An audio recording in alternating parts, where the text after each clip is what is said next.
What's good? It's your girl Amani Caesar. Smoke. Boy, Dre, they forever, baby. Brian Reeves, Director of 70 times 7. Man, it's your boy, Artist. The girl Kiesha's name. Girl named Masam. It's Young Spook, one half the Back End Business Podcast. Aaron, the Gap 2 Diva. Big stuff. Are you Milan? Here, Milan. It's your girl, Flaming Gina.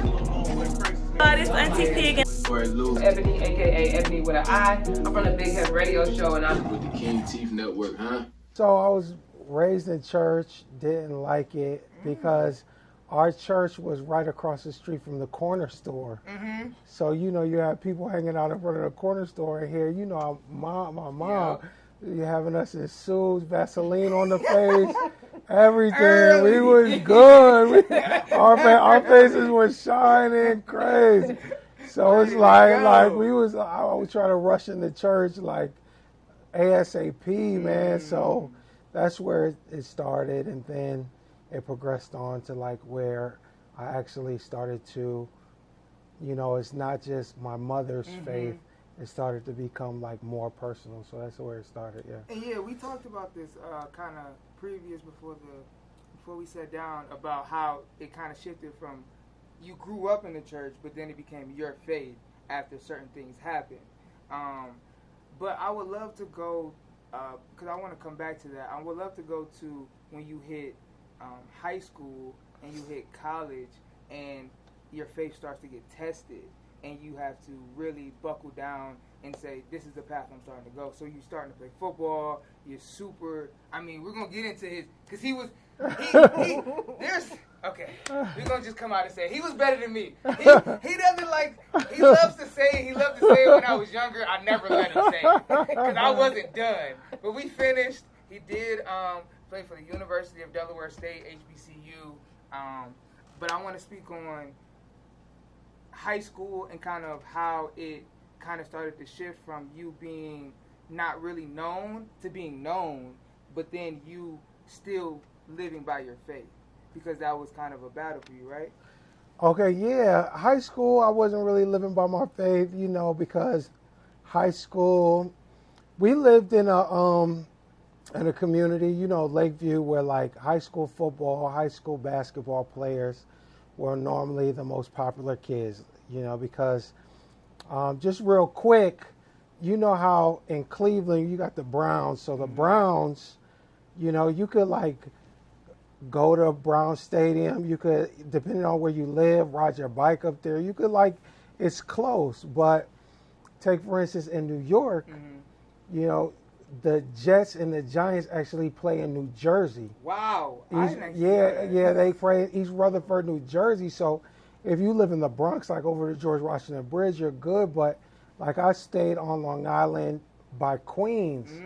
So it was like it was an hour and 15-minute ride there with no traffic. Right. Then you take then you take the traffic, then you take stadium traffic, then you got to cross 2 bridges to get there. Just to get to the game. And then, you know, parking, and then, you know, it was 6 of us. Yeah. And my mom's not doing that. So like in Lakeview, we didn't, you know, we would see the Giants on TV, but the people who you could really watch, you could get to know were like the high school football players. So like that's who you really in the neighborhood. That's who you like really started to look up to, was the high school football players. So when I was in high school, I started to live it, where I was like, you know, I made varsity my first year. Wow. And then we were at that time really good, like playoffs every year. So to make a long time. Because I gotta remember, this is my family, so I know most of these. Like, I know where you like, but they don't know. Like, the royal family doesn't know. So I want to actually take a second and do this, because you were actually born in Ohio. You were actually the only one out of 6 to be born in Ohio, but the whole family's from New York. So I think that's very important to understand, because a lot of my audience is from Cleveland, Ohio, and they'll understand moving too. So the shift changed you as well. So you moving back to New York was like, wow. Yeah, it was big. It was major, you know what I mean? So So, and this is one of the things as far as like why I think I'm a good pastor now. Mm-hmm. One of the reasons why I think I'm a good pastor now is because of the fact that I was actually born in Middleburg Heights. So my dad is from Brooklyn. Mm-hmm. My mom Break it down. is from Manhattan, but she was raised on Long Island. Mm-hmm. So my dad got a good job. He's a professor at Kent State University. So they moved the family out to Ohio, and I was actually born in Middleburg Heights and was grew up until the 3rd grade in Berea. Mm-hmm. So then after the 3rd grade, we moved from Berea to Lakeview, Long Island, Hempstead. So it's like it was a culture shock because at that time in Berea, like I was like our family was like one of only black families Absolutely. in the whole. So basically I was like, you know, a white kid in a black body. Yeah. Now you transfer me to New York and like The culture Long shift Island. was crazy. The culture shift was crazy. Like, and where I'm from, like a lot of the kids, it's like this. This is how it works. I don't want to be long-winded. Can I break it down for you? This is why I love it, because that's what I want. Break that down. Okay, so They just gonna get it. just a culture shift. So it's just like how like there's upward mobility. So like the people who like from the city, if their parents, you know, started to get like just a little bit of money, but they didn't have like money to go to like Long Island or something like deep in the island or like Staten Island, they would move from the city, you know what I'm saying, like Brooklyn, Queens, the Bronx or whatever, to like Lakeview. So even though like the parents, a lot of the kids was like city kids, like take for instance, like Busta Rhymes, he was born in Brooklyn, but he went to actual Uniondale, Wow. Long Island, which Uniondale High School, or like, I don't know if you know, Mobb Deep was like a rap group in my day. So Prodigy is actually from Hempstead. Really? Yeah, but he moved to Queensbridge. So a lot of things, you got like Public Enemy and a lot of people from like Long Island, but so there was a lot of city kids. So like you moved from Berea to a lot of city kids. So I was like, city kids, yeah, like New York. City So it's kids. like, it was like crazy, man. Like it was super duper crazy. Like, and so you just surviving because like my grandmother was like one of them grandmothers, like go outside. You'll come back when the lights come on. So you like just outside. You know what I mean? So it's just like I had to learn. So I went from at first, you know, getting picked on, getting bullied, getting talked about, like, you know, like being kind of the corny kid to like, you know, then I learned like I could play football. Right, and that's around high school time, because you didn't start So it playing was until like actually eighth grade. So that was like 8th grade. So my 8th grade year, once after that season, I remember like things started to change. Like the cool kids started to want to hang with me. I remember first time, shout out to my man Aaron from the squad. The squad, he got his business in Brooklyn in Flatbush, but he you know, it's like, yo, you want to be in my crew, yo, and then that just started to matriculate, and then you got like girls like starting to like pay me more attention. Like I'm like, wow. So with that being said, it was like, I just think going back to like a pastor now, I can relate to the person who like getting bullied and is like trying to go through like trying to find themselves. I can relate to the person who is popular, you know what I'm saying, and, you know, having to deal with like, you know, different people. The person who moved from one situation because my mom and my dad, they got divorced when I was young. So like moving away from my dad to like, you know, 500 miles away was a real culture shock. You know, being in my grandmother's house with my grandmother, my mother, 6 kids in this little house, you know what I mean? It was rough, you know, so, you know, there's a lot of things, but it's a lot of like sometimes that struggle makes you like tough now. Absolutely. And that goes like with my son, like I know a lot of people didn't want my son to play football, who will remain nameless, you know what I'm saying? But like, you know, you can't simulate an environment that, you know, we grew up in, like, you know what I mean? Like, he'll never know what it's like to not have certain things. Right. So it's like, you know, you kind of have to simulate it. I think football was a good thing for him to learn how to fall down, pick himself up, learn discipline, learn toughness, hard work, everything like that. So that was kind of like how I went through. I love it. So in high school, you start getting good. Now you get so good, you end up getting a full-ride scholarship to play Division I football. So so that was good. I know people are like, well, it was Del State. Well, you got to understand. No. I played D2. Del State D1. I don't know what you're talking about. No, Del State is love. Del State is love. But I'm just want to say, like, you know, a lot of people out here, you know, you think this is Northeast Ohio. So Ohio is like one of the top football states in the whole country. New York is a basketball state. Okay. You know what I'm saying? And then, like, Long Island, like, on the island is, like, lacrosse is big, Really? too. So it's like lacrosse is a major sport along with, like, money. basketball. They got, like, way on I got money.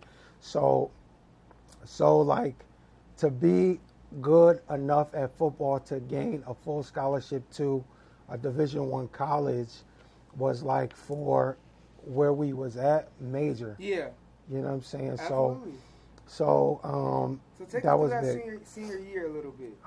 So like, what did you already have the scholarship by your senior year, or were you fighting No, to get it? How was that year look? So it was like, you know, I had a really good coach, and I just want to shout out to all of the coaches, all the people out here who is, you know, following your dream. Because I know with you, like, your big thing is, like, exposure. Yeah. And, like, really helping people. And that's one thing that I appreciate about my coach. He gave me exposure. Yeah, I, like, you know, went all out, you know what I mean? And, like, when a player's going all out for you as a coach, you know what being a coach. I was a coach for a hot minute. You got to go all out for them. And he had that principle of, like, love. So after my senior year, he started to really, you know, get on the phone, get these colleges. So I had a scholarship to a school. This is before National Signing Day. Okay. I might have had more scholarships. Yeah, but before National Signing Day, which was in February, I had 2 scholarship offers. I went on a recruiting trip to a school in Kansas that was going to give me a scholarship. And then, you know, Del State. You know, Del State was closer. It was 3.5 hours away from, you know, where I lived. So being closer to my mom and just once you out in Kansas, you know what I mean, you out there. You out there. It ain't coming back, yeah. You out there, yo. But shout out to my man, you know, Abu, you know what I mean? Abu, Gerard Clemens, man, he had a scholarship to Emporia State. Wow. And he held it down out there. I was a big time player out there. So I want to say shout out to him, but yeah. I love it. So you take the full ride, Del State. Now you started in the 8th grade. Now if like these kids now are starting 7 years old. I know, so did you feel behind when you started? Did you feel like you had to? Did you feel like you had to just be hungry immediately when you stepped on the field, or was it like I have to figure this out and then I just was good? Yeah, it was like both, because of the simple fact that, you know, competition wasn't like take for instance, my son goes to Ignatius. Yeah. So, you know, Freshman year. Yeah. We coming. So like Ignatius, man, them kids is like beastie, like you know what I mean? From the gates. Yeah, so our team had like a lot of talent, and there was like one other team that had a lot of talent, but it wasn't until like the All-Star game. We have an All-Star game. Now it's the Heroes Bowl, so it's Long Island versus New York City. So like the competition wasn't that great. There was like one team where I kind of got a little competition as far as just personally, individually. So you was dominating kind of Yeah, already. yeah, in my senior year, Got you, okay. the competition level, you know what I mean? But then when I got to the Heroes Bowl and started to play against like 3, 4-star players, you start seeing like, yo, like a 3-star, 4-star player is different from what I was seeing. You know what I mean? Every day, yeah. You know what I mean? So it's Absolutely. like, then you realize, and it's not different because they like way athletic, because we had athletic kids, but I remember there was this one kid, Shout out to Brandon Moore. He played like 8 years in the NFL for the 49ers, went to Oklahoma. But Brandon Moore, like, we had kids on our team that was as big, as strong and athletic, but he was just so polished. Yeah.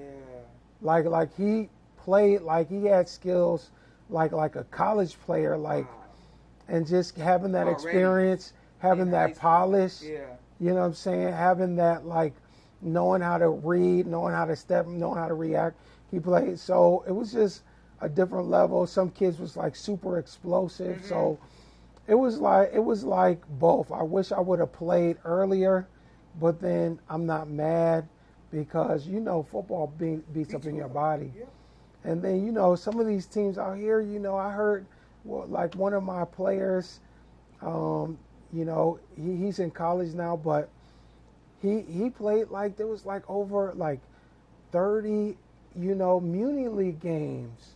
Football? Yeah, like from the Muni League season, then you go to regional, then you go to national, then you go to like another all these tournaments.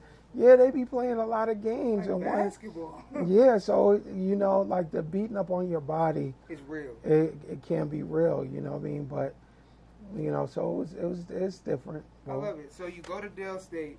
Now, I don't even personally know this story. Is this where you meet Kiesha? Is this where you meet my auntie? Where do you? When does that happen? Okay. I want to get that established first. Then we're going to talk about college. Okay, so basically, it happened when we were both in graduate school. Graduate school. Okay. So she is from down the way. You want to give yourself a shout out? Yeah. I grew up off of St. Clair, near 131st and St. Clair. So Yeah. Arbor Road, you know, Attended Cleveland State Iowa University. Maple, Okay. you know what I mean? Yep,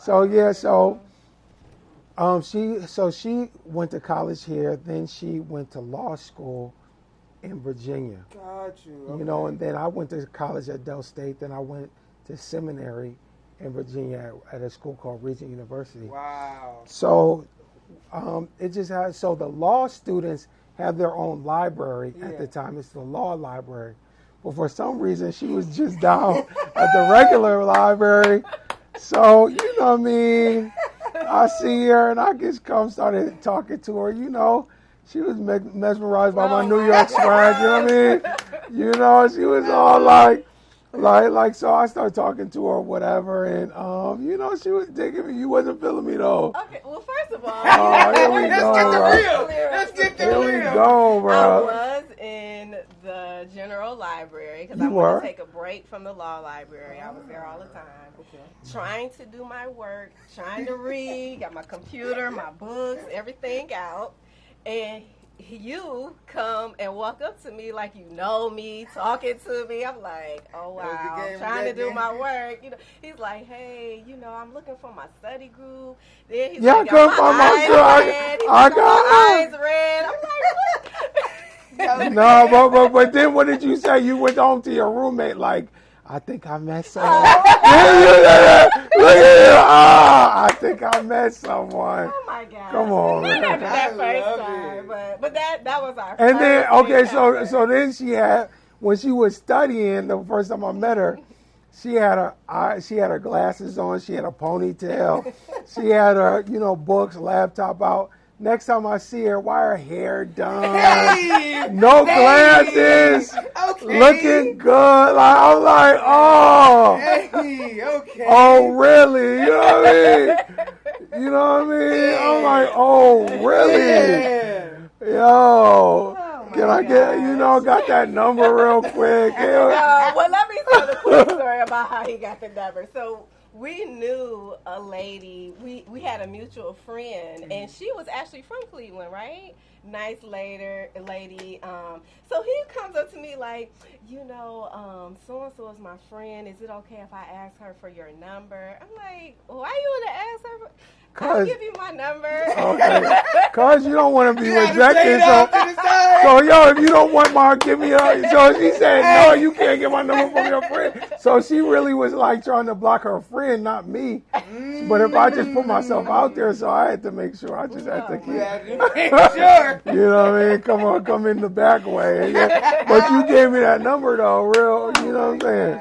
You are funny. Yeah. So that's how we met. I And it love was it. pretty fast. It was pretty quick because I think after a couple weeks we were dating. No, we wasn't dating after a couple weeks. It wasn't after a couple weeks. We went. It was before when the you it was the before first you went semester. home. Yeah, so we met the very first semester at the school Okay, so let me tell you. in So like October or something. so she is, a part of the Great Delta Sigma Theta Sorority Yeah. Incorporated. So, she from Cleveland State. These other dudes that she kicking with, that she was kicking it with. So I'm like, I'm not about to like be all, into her. And then she go home and she like kicking with other dudes. So I like, before she went home on that break, I was like, yo, are we serious? Are we like talking between me and you?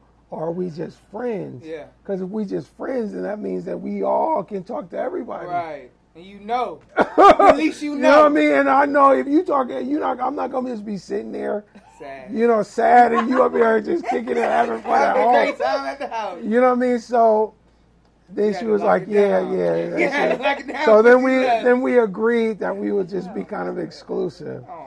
And then our family That was was by hating on it. December. So we met like October. Wouldn't you say like around October? Okay. By December we were dating. Wow. Okay, and then shout out to Mr. and Mrs. Johnson, my mother and father-in-law. They was like, well, who's this boyfriend? Why I gotta be all serious? I was like, oh. My dad was not Oh, her dad sat me down in the chair. First time, out the gate. Like, yo, what's all this? Why this so fast? Like, I was like, he's serious, but that's her baby, that's his baby. And So. I think, didn't he say something like, I didn't send her there to find a boyfriend. She's supposed to finish school. I sent her there for school. He wasn't for hearing law that. school. And that was one of the testimonies because of the simple fact that like the testimony is like I got saved on Del State campus at 19. Wow. One of the big things that the Lord did in my life is He spoke to me about abstinence and abstaining from sex until marriage. You know what I mean? So that was something that I was really trying hard to do. I wasn't always perfect on the campus or whatever, but In college. In college, yo. So it was Really? like a real. So you it was still battling. So I was really trying to like do that. So a thing that happened was like when we met, she was a virgin, and she was like really big on like being abstinent and finding a person who agreed with that. And she could probably, tell her testimony, like some of the struggles that she dealt with, like trying to live that life. So one of the things, like meeting her parents, just to not go too far around the bush, but meeting her parents, we know with my parents and with her parents, a big thing was her graduating, me graduating. So we kind of started dating halfway through our first year, and it was like, 3 years till grad. So it was a 3-year program. So it was 2.5 years until graduation. So that was a big test, just really abstaining for the 2.5 years. You got married that we right were after. together. We got married right after. Right after. we graduated on one Sunday, and the following Saturday was we married. got married. And Love it. then people was like, yo, why so fast? Like, yo, like. But for us, it wasn't 3 fast. years, Yeah, 2.5 years. plus on our campus in graduate school, this was a Christian. So a Christian Graduate school is school. way It's way different. People, You know, they were yeah. meeting. Where 2 the family months. members know? We know. People were meeting. I would say like a month, 2 months, 3 months later, they get Get married, yeah. Getting In married. school, Ring still by in spring. school. I'm Ring, like, we What? know. Ring by spring. We know. I know, and that was crazy. So it's like And they the were kinda like, polar. what y'all waiting It was on? like the polar opposite, like because I don't know. We would have God. finished school first. you know DSU, y'all the fresh fish. Y'all be out here, going fishing for the fresh. So it was like it's like at a college campus, just kicking it, having fun, doing your thing. Marriage isn't even thought. And it's not even in planet Earth marriage, you know. But then it's like, yo, like, you know, people on Christian campuses Completely different. like getting married like mad quick, yo. So that was another test. Like, yo, like, why aren't we getting married? You know what I mean? Like, we could, like, all of our struggles could be resolved, but we knew that God, you know, to make everything right, like for her parents to be at ease, for my parents and my family to be at ease, for everybody to come together as a family, and it doesn't seem like we just outcasts doing it, right? Like, to bring the whole joint together. I knew that, you know, the Lord wanted us to, like, really wait and just go through that process, that struggle. Yeah. Plus, I would say in addition to that, I mean, the only reason to get married should not be just simply because you want to have sex. I mean, that is so much more to a marriage. So, so we kind of had to, you know, check ourselves about that as well. You know, are we just rushing to get married so we can have sex, or are we really trying to build something that's going to be lifelong? And you was looking good sometime now. I was like, oh wow. Yeah, you know, so we had everything like curfews, you know what I mean? We like which you kind of implement, because I'm cool like hanging out. Because she didn't want to. She was also at time you had an actual battle you had went through that you're trying to like so it's like, yo, like what is we like we just kicking it 12 o'clock at night, you want to cuddle, like what is we doing right now? Like, no, it's all. So I was like 11, we got to start wrapping this up, and we got to, you know what I mean? And she's like, we got to leave. We got to leave. Like, why do I got to stay? Why I got to stay? Why? She's like, okay. I'm like, oh. But y'all figured it out. Yeah. You graduated, and y'all got married. Y'all have a beautiful cousin who's 6'12" already at 14. And about to head to the league next year. So, but I want to talk about 19 years old and you giving your life to Christ. Like, why make that decision at 19? You're a college athlete with a scholarship at a HBCU, so you know it's parties every single night. Literally. Like, what made you be like, all right, this is the time? Because you've had other moments where you could have been like, this was the moment, this is the moment, but 19 years old. You know, just to be totally honest, I really felt like the Lord spoke to me and was like, you know, he just told me that not only did he want me to be a Christian and call myself a Christian, but he wanted me to, because the big thing is this, is like,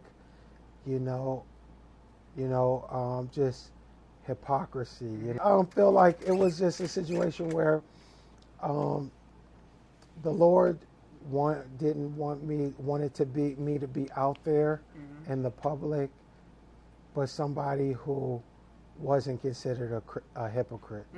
Like my goal was nobody, because one of the things that a lot of people were saying was that, you know what, the reason why I'm turned off to the church is because there's a lot of hypocrites out there.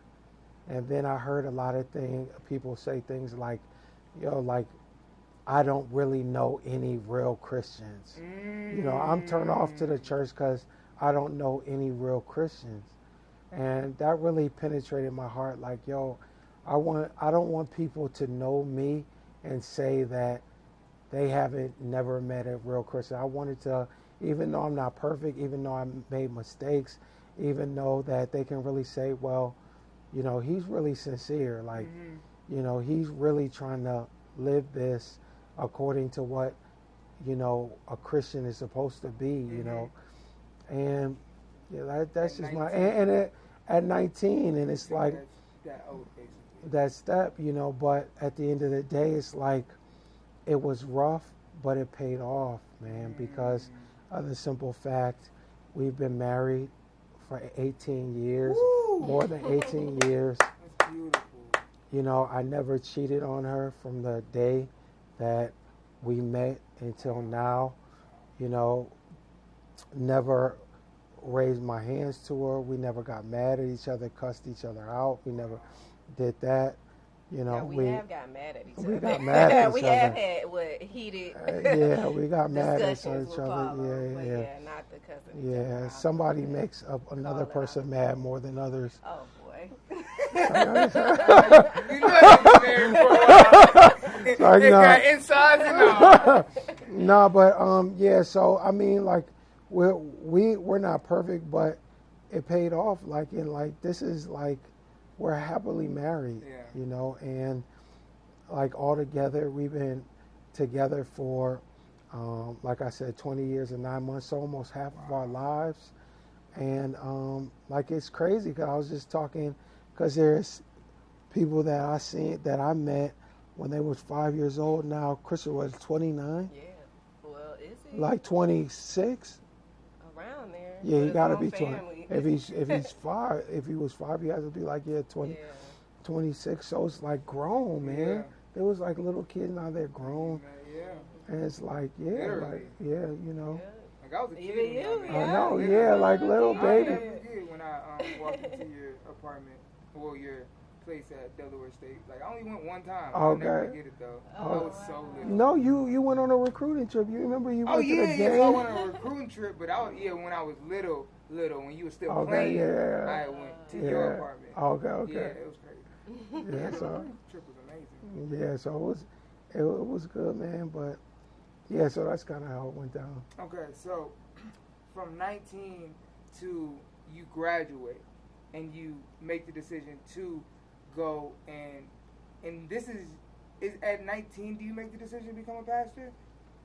No, like, okay, so at 19, I fully committed to Christ, and then Christ kind of like threw me out there early, like in like leadership positions. I was, shout out to FCA, Fellowship of Christian Athletes. So Absolutely. I was a You president, got that, president of Fellowship of Christian Athletes for like 2.5 years until I graduated. Okay, so that was basically the next step. Yeah, Like, that you was the started- next step, You yeah. took the athletics that you were still in and went and developed the spiritual side with it. Yeah. So it was good, and it was like, it was good, man. It's like, And I asked that, and I say that, and I want to break it down because I want to give them a blueprint, like young athletes that do want to follow Christ, that do want to give their life, and they don't know how to after.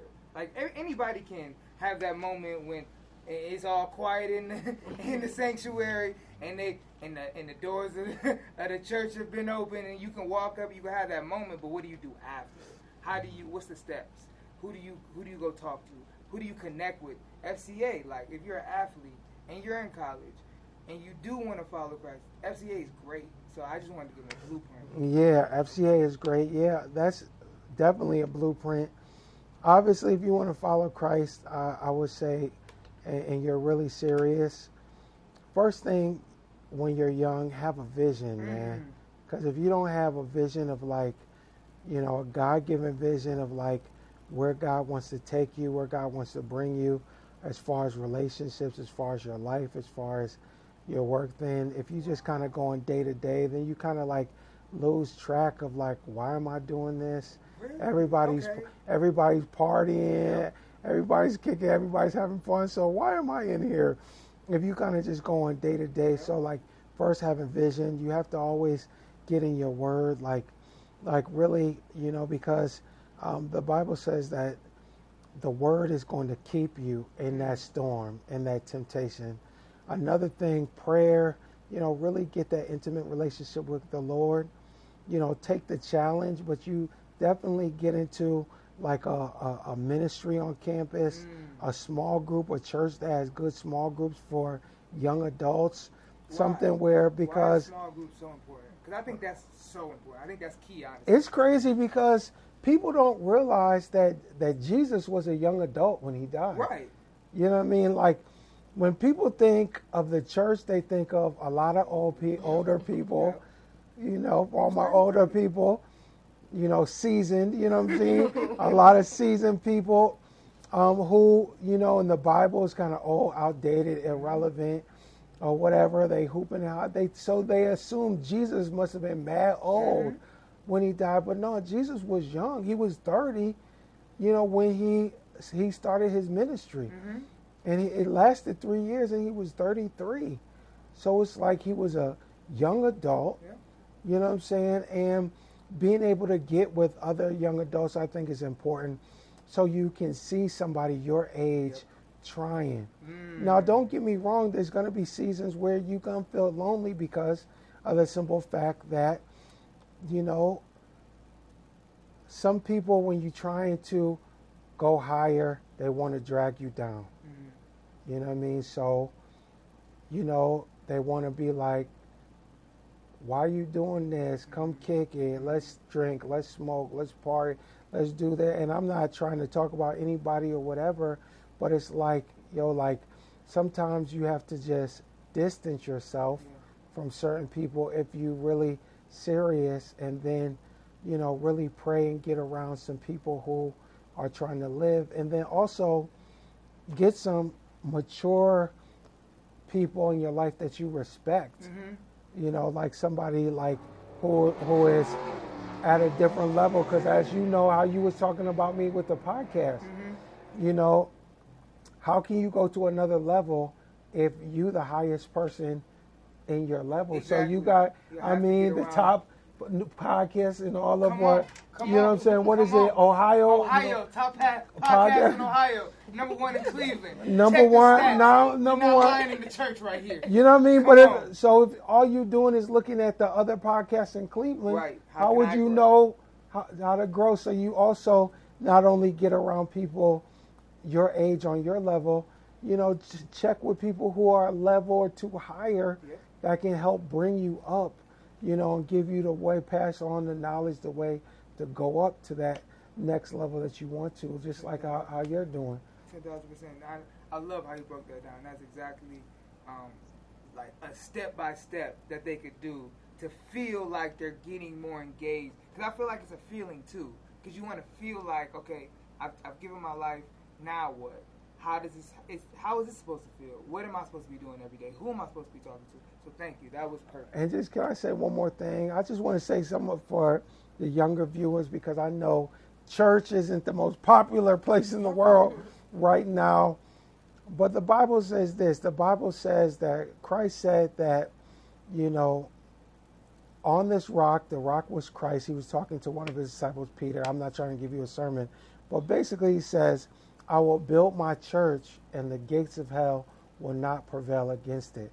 So if you coming against a lot of the attack, whether it's mentally, whether it's emotionally, whether it's financially, whether it's in like just discouragement, anxiety, you know, if the devil is really trying to attack you in a lot of different ways, find you a church home.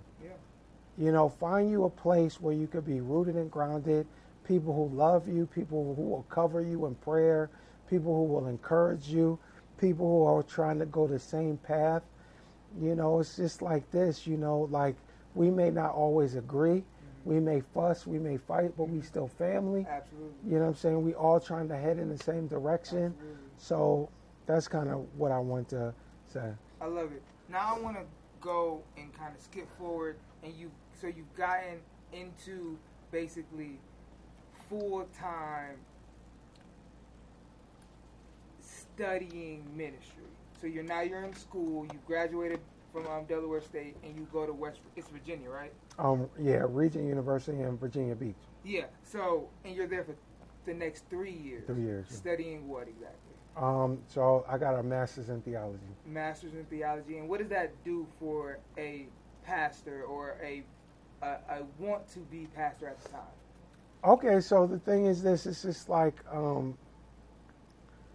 this is the way I look at it. I'm not trying to say, because the thing is this, you do not have to go to seminary to do God's will, to be a preacher and everything like this. You know, but everybody has to be trained in some way. Let's take, for instance, Paul in the Bible. He went to seminary. He studied under the feet of one of the greatest Jewish rabbis. Wow, okay. Peter, he was rocking 3 years with Jesus, so he didn't go to seminary. But if you rocking 3 years with Jesus, that's the best seminary you can I go mean, you got what else do you need to do? Like, so it's different, but I think you need to train. But here's what I how I look at it. Mhm. How I look at it is if you want major heart surgery, Mhm. are you going to go to a person who said, oh, yeah, I studied half the books at medical school. Mhm. I'm ready. You know what I'm saying? I Absolutely can do it. You're not going to do Absolutely not. You're going to want them to go to medical school, residency, pass every test, 85 have or all higher. of the cert. And even after they get all of that, you will probably want them to have some experience. Yeah. Like, don't let me be the the first first hard- person. first hard to see. Like where you in charge is the first person you in charge. Like I'm jumping your career off. Like I don't want I don't wanna to be do that. that. You know what I mean? So I just want to say, like, if I'm supposed to be like, if the church is supposed to be a spiritual hospital, how can like the leader of that hospital, not really have like a certain level of knowledge of the word and credentials to say, hey, like, I know a certain level. And then just for me also, it's just a natural professional development. Like, Yeah. once you get to a higher level, you want to go higher. Yeah. Like, and it's just natural that you're going to do what it takes to, like, that's why went back to school to get my doctorate. Yeah, right. To So just you're in try- that right now. I'm in my doctoral program, yeah. That's beautiful, and I want to get to that because you graduate. Did you want to get into a church first? Because I know the story of you starting your own church and everything. But what was your plan coming out of graduating? My plan coming out of graduating Was to get married, obviously. A week later. Yeah, married. Yeah, I wanted to go, I wanted to go straight into pastoring the church, and Okay. then I wanted to just keep climbing up the ladder of success or whatever. And one of the things is this, God's plan isn't always our plan. Talk about it. That's real, though. You know what I mean? And, sometimes, just take, for instance, I always go, at being a pastor, go back to the Bible. Like Moses, I mean, when he was 40 years old, he was ready to lead the whole nation. He was ready, let's get this popping, let's get it jumping off. He seen his fellow Jewish people getting harassed and abused, so he went in and he killed an Egyptian, and he was like, yo, let's get our freedom now. Mm-hmm. And what did God do? He was like, no, you go in the backside of the desert and you raise sheep for the next 40 years. Wow. And I'm going to prepare you doing that. And I'm sure there was crazy days where, Moses was like, what am I doing? What is my life even all about? Like, I thought I would never be doing this. I thought I would be leading. Okay, I see what you're saying. And then so it's just a simple fact that, You came out the gate with the yeah, I was like, yo, let's I'm about go. to be, I'm about to be the man. I'm about to be the next big Gotcha. thing. Okay. And God was like, no, 40 sir, days, like, 40 chill, nights. yeah. Get on back here. Yeah, take a seat, step back. So, there was a situation where, and I don't know if you want to tell them why we moved from Virginia I was wondering. back to Ohio. So, in 2005, we got married, and then we continued to live in Virginia for a couple of years. Really? Yeah. I was so young. I didn't know none of that. We continued to live there for a couple of years, but then in 2007, the beginning of 2007, my grandfather died first in January on my mother's side. And then only a few months later, my brother-in-law unexpectedly died in April. And just those two things really, hit hard. And, and so I talked to him about, possibly moving back here to be closer to my mom and my sister. Your aunt? During that time. Your aunt passed? Which my aunt? During that time, it was just my grandfather, brother-in-law. During that time. Oh, during that time. I know who you're talking about. Before all of that, that was the same year we got married. My aunt passed, who lived in Virginia. Okay. That was unexpected, and that was really rough. That was really rough for us. And we were still in Virginia, and she had two sons who were still there. So we were still like, around that. But yeah, but then like a couple years later, this happened here in the Cleveland area. So that's what brought us back. And, you know, I thank God that he was, you know, in agreement with me to do that, you know. I always thought it was his idea. No. Like, to come back. Because you had because of Grandpa. Like, I thought you would just move back to Cleveland finally. Yeah, you know, that was a big plus that I had. You know, my dad was here. Y'all was here. My brother, we my moved family. up here we moved up here in 2009. Yeah, 2009. Yeah, y'all were just because y'all got the house. Wow. So it was crazy. I thought I was gonna go into ministry. You know, the crazy thing is that I actually got a job offer from a mega church. Did you really? Yeah, I'm talking about a mega church. Like, I'm talking about the Word Church. Like, but it was, you know, like it was that size. And in Cleveland or in Virginia. In Virginia. In Virginia, this church had a school, and you know, they hired me to teach at their school, and they offered me the contract and everything. And I had a friend who was like the youth pastor, so I kind of knew that if I would have joined that church, if I would have went to school, I could have been able to move up, and could have just used, you know, my experience there and the connections there and whatever. But the Lord was like, no, you know what I mean?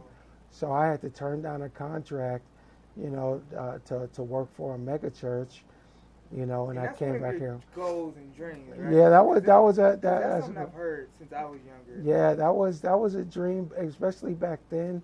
You know, now it's, you know, my dream is just to do the Lord's will, you know.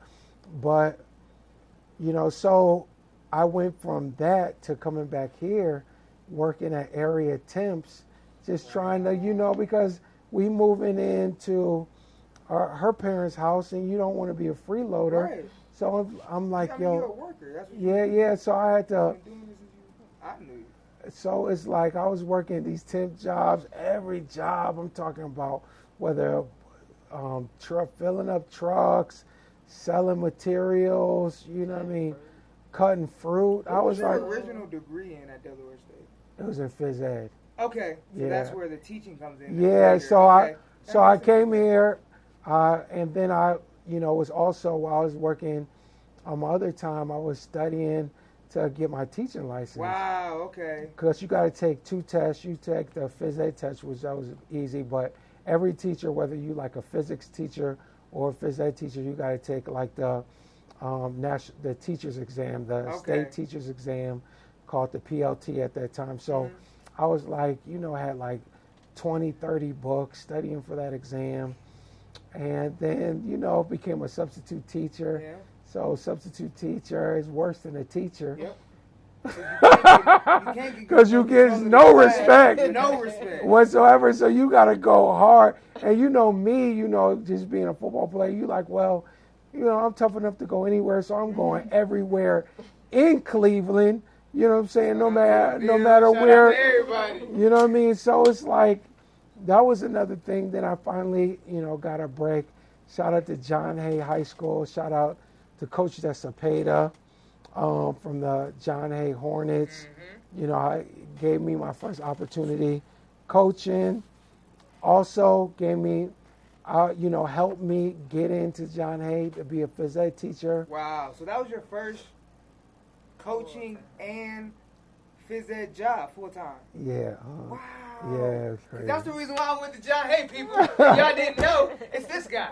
Yep. So it's like, so it was a situation where when it came to John Hay, like, I got laid off. You know what I mean? What? You know, so I got 2008, right? 2000, I think it was 2009. Literally when I'm coming up here. When you were coming up here, Cleveland had some massive layoffs, and so I had no tenure. Wow. Absolutely. So I got laid off, and then Coach Cepeda, he had to do what he had to do to make sure that, like, if I can't, you know, if my situation changed, you know, he had to make sure he had his coaching staff in place. So it was just a situation where, when all that was happening, you know, it was like I felt God moving me from football to ministry.